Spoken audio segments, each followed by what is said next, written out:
Analysis of organic compounds के बारे में पढ़ा था। आज की इस क्लास में हम लोग एनालिसिस ऑफ इनऑर्गेनिक कंपाउंड्स के बारे में हम लोग आज डिस्कस करेंगे। एनालिसिस ऑफ इनऑर्गेनिक कंपाउंड को करने के लिए दिए गए सैंपल में पहले जैसे ही हमारी सैंपल होगी, पहले हम स्टेप आप समझते चलें। We will take sample and sample में भी इधर लीवर टिश्यू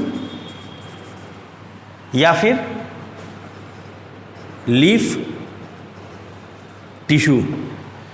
जो सैंपल हमने लेनी है वो या तो लीवर टिश्यू होगा या फिर लीफ की टिश्यू होगी। अब इन दोनों में से जो भी ले, प्लांट स्पेसिमेन है तो लीफ टिश्यू होगी, एनिमल स्पेसिमेन है तो लीवर टिश्यू होगी। तो यहाँ इस लिए गए सैंपल को सबसे पहला स्टेप है स्टेप फर्स्ट, सैंपल को वेट कर लेंगे, यानी कि वेट द गिवन सैंपल। उस सैंपल को हम पहले स्टेप में याद रखने की ज़रूरत है कि जो भी सैंपल लिया है उस सैंपल को हम वेट कर लेंगे, चाहे वो लीवर टिश्यू हो या फिर लीफ टिश्यू हो।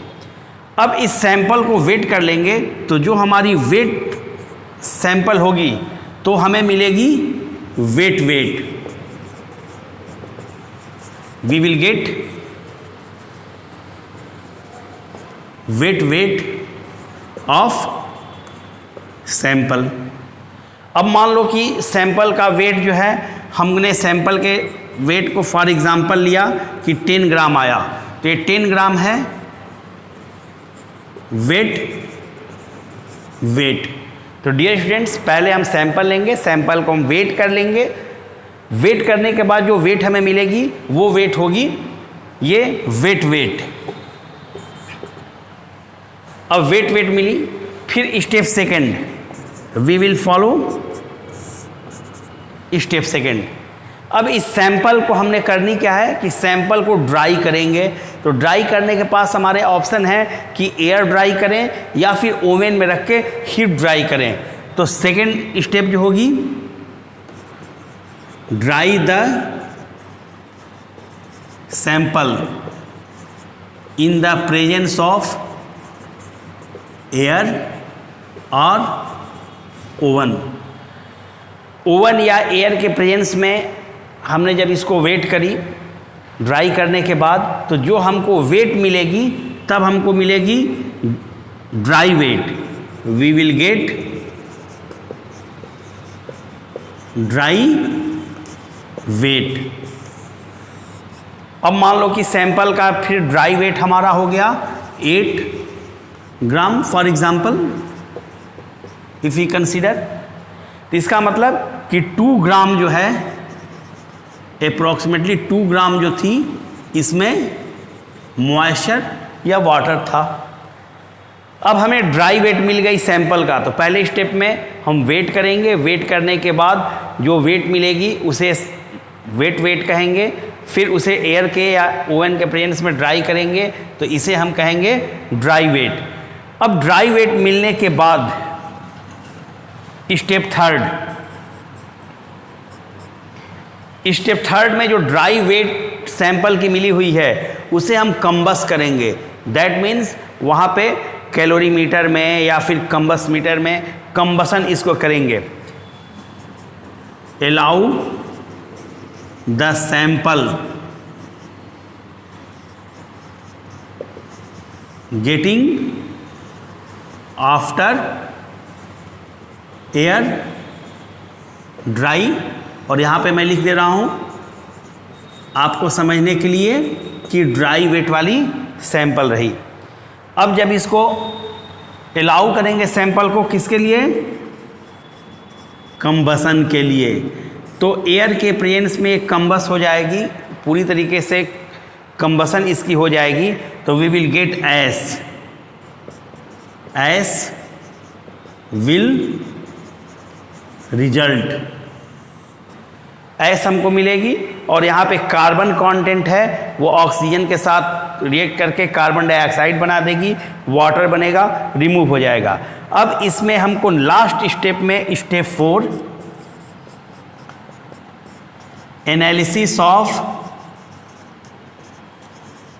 एस।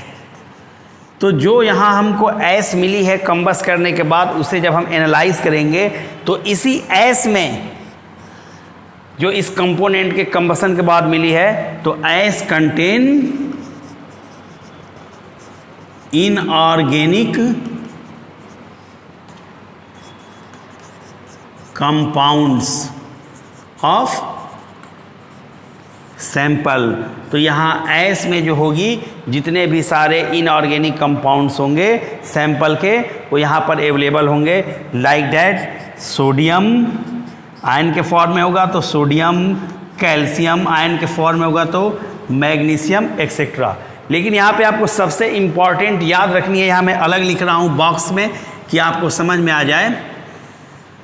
सल्फेट और फॉस्फेट इनऑर्गेनिक सब्सटेंस है, लेकिन ये एसिड इनसॉल्युबल पूल यानी इनऑर्गेनिक सब्सटेंस के पार्ट नहीं होंगे। They will present in the organic component that is in the acid soluble pool और एसिड सॉल्युबल फ्रैक्शन। तो यहाँ पे आप याद रखिएगा, यहाँ पे बॉक्स में लिखा है sulphate and phosphate will present in the acid soluble pool. ये इनऑर्गेनिक सब्सटेंस है, लेकिन यहाँ पे नहीं अवेलेबल होंगे। ये एसिड सॉल्युबल फ्रैक्शन जो कल हमने बताई थी पिछले क्लास में, तो उस एसिड सॉल्युबल पूल में ही अवेलेबल होंगे। तो एक बार आपको फिर से रिमाइंड करते चलते हैं कैसे एनालिसिस करेंगे इनऑर्गेनिक कंपाउंड की। सबसे पहले हम सैंपल को लेंगे। सैंपल में लीवर टिश्यू हो सकती है या लीफ टिश्यू हो सकती है। स्टेप फर्स्ट होगा। स्टेप फर्स्ट में सबसे पहले जो सैंपल लेंगे उसको हम वेट करेंगे। वेट करने के बाद जो हमें वेट मिलेगी उसे हम कहेंगे वेट। यहाँ एग्जाम्पल हमने लिखा है कि वेट 10 ग्राम के करीब आया, तो we will consider about 10 grams. Then after step second में हम इसको जो भी वेट वाले सैंपल हैं उसको हम ओवन में या फिर एयर के प्रेजेंस में ड्राई करेंगे। तो जो हमारी रिजल्टेंट वेट आएगी उसे कहेंगे हम ड्राई वेट कहेंगे। और ड्राई वेट का मतलब कि उससे मॉइस्चर या वाटर कंटेंट कंप्लीटली रिमूव होंगे। फिर जो सैंपल ड्राई वेट से हमको मिलेगी तो स्टेप थर्ड में हम उसकी कंबसन करेंगे एयर के प्रेजेंस में।